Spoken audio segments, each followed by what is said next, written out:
Mais uma reflexão, um tempo para conhecermos a vontade de Deus através das Escrituras.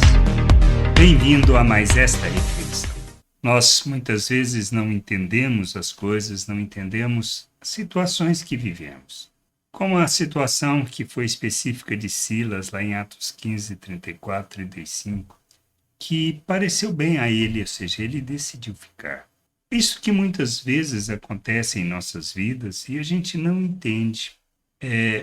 A gente sabe que precisa fazer alguma coisa e a gente faz aquilo e depois a gente participa do processo de forma diferente. Outras vezes desprezamos, simplesmente partimos ou fazemos o que precisamos fazer sem nos preocupar ou pensar. E a gente precisa estar atento a essas situações, pois muitas vezes é o que Deus quer que a gente faça. E a situação, por exemplo, que Silas viveu, quando diz lá, mas parecia bem a Silas permanecer ali. Paulo e Barnabé demoraram-se em Antioquia, ensinando e pregando, como muitos outros, a palavra do Senhor.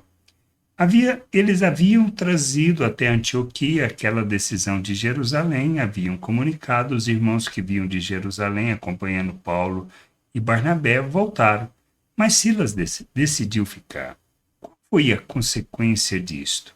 É que logo depois houve a segunda viagem missionária de Paulo e Barnabé. Só que os dois se desentenderam. Barnabé queria levar novamente João e Paulo não concordou, porque ele não tinha acompanhado, ele tinha desistido.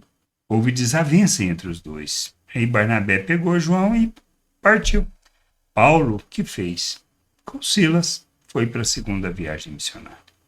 É isso que a gente precisa entender. Se Silas não tivesse ficado, ele não participaria deste processo. E não participaria da consequência desta ida, como foi o caso.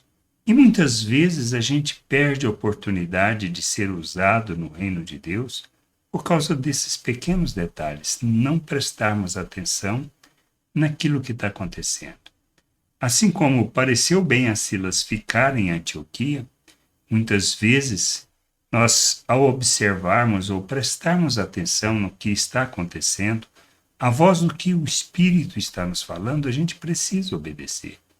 Seja para fazer alguma coisa, seja para não fazer nada. Mas a gente precisa aprender a ouvir, pois é isto que nos conduz a realizar a vontade de Deus, a sermos instrumentos úteis no reino de Deus. Que a gente possa ter esse entendimento, buscar o crescimento, o amadurecimento.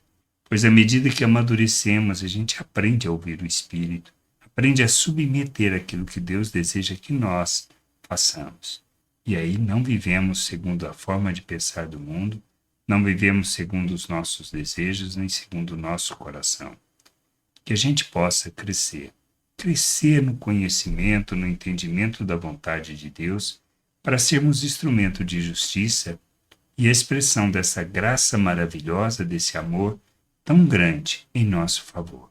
Que a gente possa ser instrumento de Deus em toda situação, revelando seu amor, sua graça, sua compaixão, sua paciência, sua longanimidade. Que a gente cresça, amadureça e viva na plenitude da vontade do Pai.